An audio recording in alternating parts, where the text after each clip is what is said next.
Welcome back to Hello Nigeria. We have our second and final guest for today. We're looking at something very, very important. Career success is something important, not just to employees, but to employers and business owners as well. Regardless of which field you are in, career success is very important. A major source of fulfillment. Now, today, to speak to us about career success, we have a seasoned career success analyst, motivational speaker, and the CEO of Inspire Consulting. I hope I got that right. I'll ask him. It is a human resources consulting firm based in Lagos State, Nigeria. He holds a vast experience in human resource, and he's done consulting and is a generalist with competencies developed in HR strategy. He has risen to senior management position of a bank in 5 years after NYSC, which is a feat that many people cannot boast of. He transitioned to the world of business and has been able to assist large organizations and SMEs in Nigeria improve their staff productivity. He's passionate about helping individuals reach their highest potential and has been able to create platforms to aid them. Ladies and gentlemen, I want to introduce you to our guest, someone I call mentor. His name is Jimi Tewe. Thank you very much for joining us. Thank you, Olive. It's such a pleasure. I'm very honored to have you. Thank you. I'm really excited to be here today. So please, what was the switch? First of all, it sounds like magic. Who rises to the position of senior manager in a bank 5 years after NYSC? How did you do that? And how did you give all that up, to start something else? All right, it's a long story. We'll try to summarize it. Okay. So essentially, this was 2008 when I became a senior manager. My career basically started in consulting. Then I did a little work with a non-profit. Then I got into Accenture, which is a global consulting firm. And what usually happens sometimes is that you work with certain clients, and then like you, so I'd worked with a particular manager, and he was going to become the head of HR in the bank. But because I had competence in certain areas, he asked that I join him. And that was where the major leap was. So because of the kind of competence that I had and the area and the kind of things I had to do, it had to be a senior position. So I was given a manager position. And then when I arrived there, I was doing my work, and I realized that in 1 year that I was doing a lot of work for people that were more senior to me, but I was not earning their pay. So I walked up to my boss one day. I said to him, I wanted the next level promotion. I wasn't even aware that you had to wait 3 years. I didn't know those things. All I knew was that you should get rewarded for the kind of value that you bring. And so eventually, long story, another bank wanted me, 2 other banks wanted me. They said, I'm not going anywhere. So they made the promotion commitment to keep me. And so they made me senior manager the following year. So that's how it happened. Brilliant. Why did I step away? Yes. So again, you get to the point, and we'll probably talk about that in your career, where you realize that your career is not just about survival, So I wasn't doing badly then. It's not about competition, where I'm trying to be better than other people, but there's a life that I believe is reserved for a few people, that are willing to take the risk required and have the faith to live a life of significance. And in as much as it might sound, well, everybody aspires to be that way. And I look at myself, and even though I was rising fast in my career, the next portfolio I probably handled was head of HR for some big organization. But I don't like the role. It's a political role, first and foremost, all right? Secondly, that's not what I see myself doing. So I headed recruitment, performance management at the time, some aspect of learning and development. But I realized that when I did interviews for people, senior people, I would end up doing coaching, career coaching for them. So I said, the interview is over, but let's talk about you, and then we'll now do that. So I said, that's what I see myself doing a whole lot more. Why don't I make that my career? And then I met a few people, mentors and other in that field, who encouraged me. And I saw the opportunity. I said, you know what? At some point, for the desires you have, you're going to have to pay the price that's required. So I did that in 2010. So it's this is going to be the 8th year of September that I've been doing this. Brilliant. You took a big leap. You took a risk. Usually people are comfortable earning a salary, and by the time you decide you want to leave and start something else, just like starting a business, it's a risk. I'm glad that it has paid off. Now, in the course of your work so far, you've interviewed a lot of people. You've worked, you have extensive expertise in the area of HR. What would you say are some of the common mistakes that job seekers make? Well, job seekers, so we have different categories. So we have the entry level, we have the experienced hires. So for the entry level, I would say that the mistake they make is wanting to focus on earning than learning. That's the first thing. So you find out that, people would see a job in a good organization, but because the pay is not a lot, they say to themselves, I'm not going to take the job. And then they do take a job that pays a lot, but the value they're going to get, they're not going to learn a lot. So that's one mistake people make. Now, that is beyond the common mistakes around, how they present themselves from their CV to the interviews, because a lot of people are actually good, but they don't know how to communicate. So what happens is that they show up at the interview, they have the nerves, and then they mess up, and then somebody else gets the role, and they wonder what happens to them. So it all starts from the way you present yourself, your CV, the interview, but when you so what's your focus? What's your objective? So that's the one for the entry level. For people that are experienced hires, what I say to people is this, that what happens usually is that people say, I have 8 years experience, or I have 10 years experience. And I say there's a difference between 10 years experience and 1 year experience 10 times, which is what most people have. Because if all that you know I can learn in 1 year, you don't have 10 years experience. So it's the quality, not just the quantity of years. And that's the mistake people make. So someone says, I've worked in this organization, I've worked in this industry for 10 years. But the question is, somebody that just worked for 2 years knows more than you. I'll hire that guy faster than you. So I tell people to check that every year on year that they're spending, that they're ensuring its quality, all right? And that is really around learning. What are you learning? Are you developing technical competence, leadership competence, organizational, competence?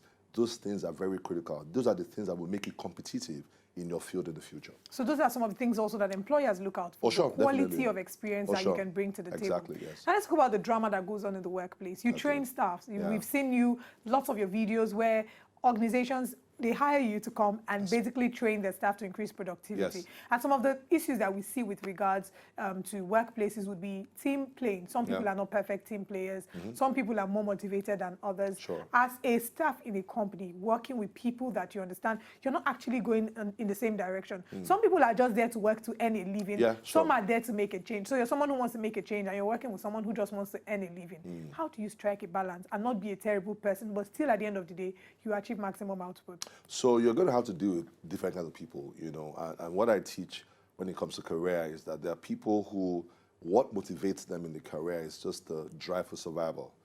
There's another set of people that there's this competition, as long as I'm better than others. And so you find that they're trying to put people down in the organization. And there are very few people who are actually out for significance. Their own perspective really is from a point of view of value, adding value. So when you find someone that wants to add value, then you find someone that is working with that is more competitive and all that. You find, and maybe the person is not a supervisor, they're going to have clashes because, again, their approaches are a lot different.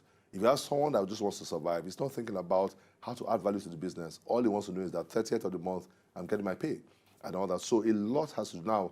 When you face that reality, I tell people to always remember that the word career means a journey, all right? So it's from the first job all the way. Now, every journey has a destination. So it's very critical that the first thing you need to do is to be able to have a view of where you're going to.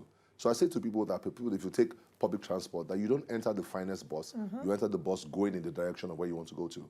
So always ask yourself, is this company and the work I'm doing, is it helping me get to where I'm going to?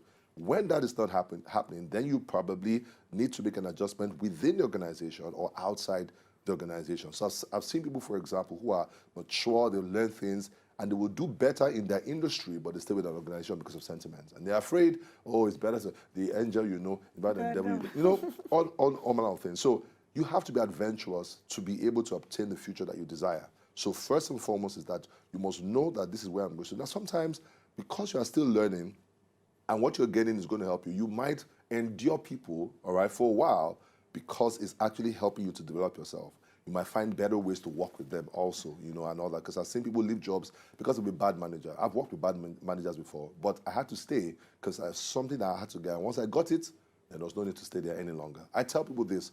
I mean, I don't encourage people to always leave their jobs. No, not at all. But I say to people that, look, remember you're on a journey. There's a vision for your career.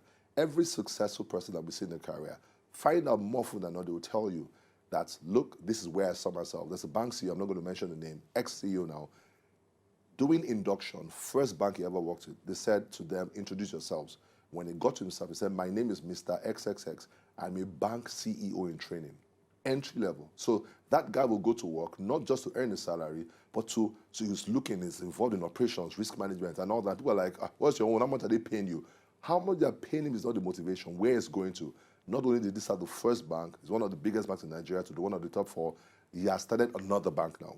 Brilliant. Point. That's the power of having career vision. So when I looked at, talking about myself now, when I looked at where I saw myself in the future, inspiring people and all that, there was no alignment with just being in HR to do that. That would become a limitation. So HR was great at the face, but at the point in time, I now moved on. So those are the things to consider. Brilliant. So you basically see where you're going to, and that would important. Also inform the quality of work you bring to the table. Sure. Now let's talk about work dissatisfaction. There are certain people who are in jobs that they actually do not like, or jobs that they liked before, but they've just gotten to a point where they're tired. But not everybody can take the risk that you did and say, I'm done with this, I'm moving to the next thing. So at the point where you start to experience job dissatisfaction, what's the next step? Well, the worst thing that can happen is that you allow it to continue for a while. You know, it begins to affect your confidence. I've seen that, and I've had to coach people in this regard. All right, so I tell you that if you are dissatisfied, every fruit of dissatisfaction has a root somewhere.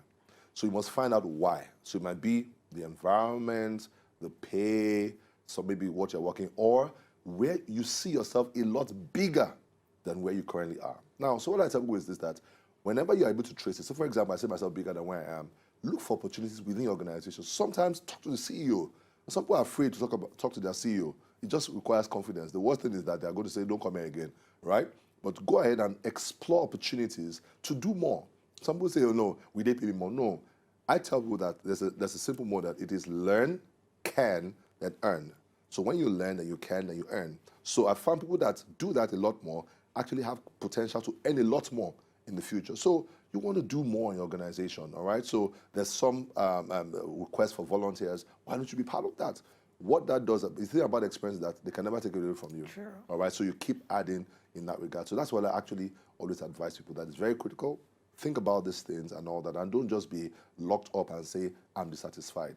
Now, talking about people, I don't advise you to say resign your job, and I didn't do that. So I realized in 2008 that I was going to make a transition. It took me 2 years to make that transition, because I was a senior manager and all the perks. I had bought a house with mortgage, I had everything. I had to sell the house and return the bank's money. That took time, a process, right?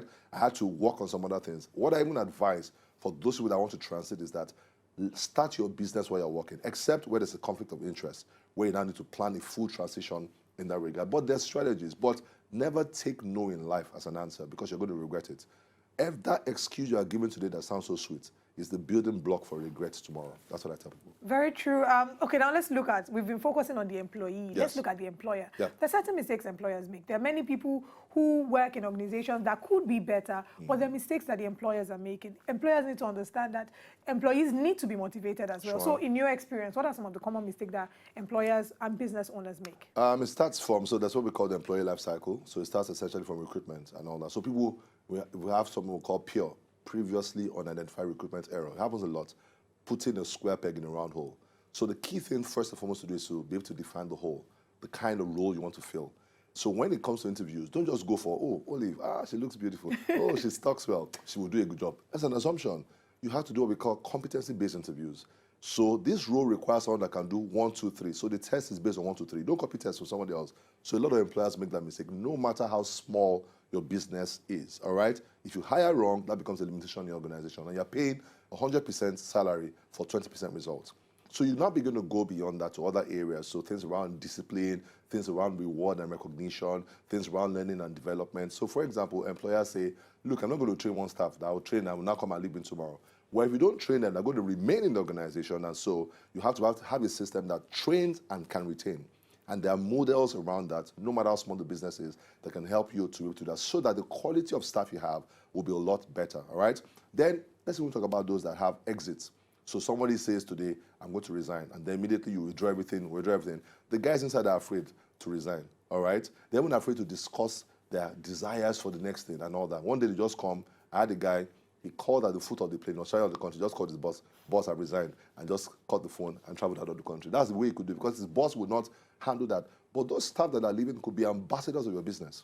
They could be the alumni of your business, and they can bring more business to your business. It doesn't have to be a quarrel. It doesn't have to be a quarrel and all that. So yes, some staff can be unruly, but there's a disciplinary and performance management system that can handle that, all right? But ultimately, your business must be able to grow over time. Now, I remember reading somewhere where you said your motivation for leaving your work should not be money. But let's be honest. Money is very important. Yeah, it is, yes. So at the point where you feel you're dissatisfied with money, you feel you've brought your A game to the table, but Yes. you're not getting as much reward as you should, Yes. financial remuneration. Yes. What's the best way to go about Change it? your job.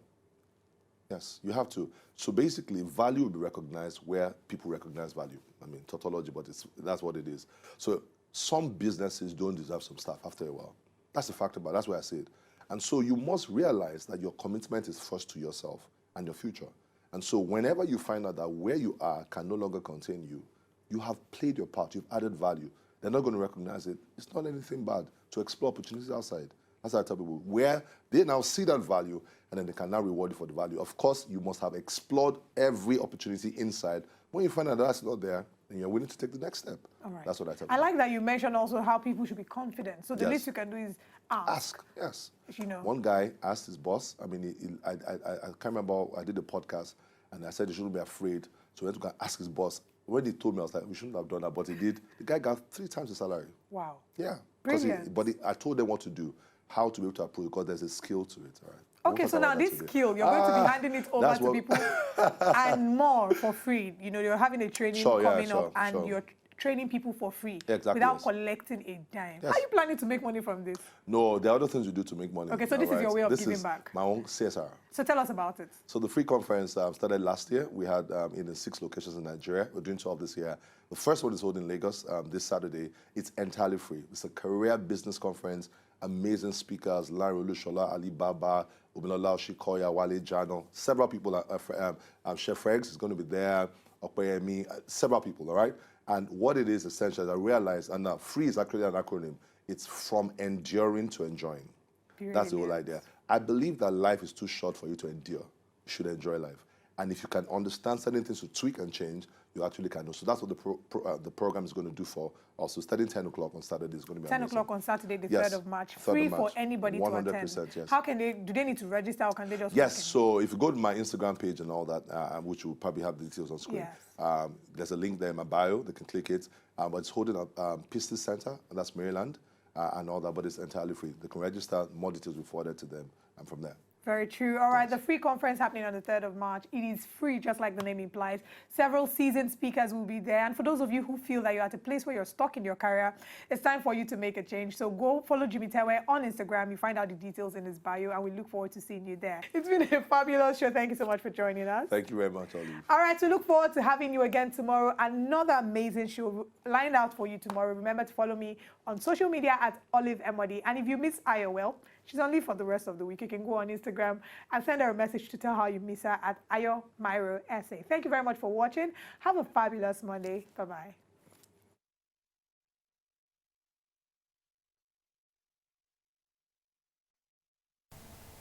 To enjoy more of these our Ogbonge videos when you just watch, press this button to subscribe on top of our YouTube page. You go love her.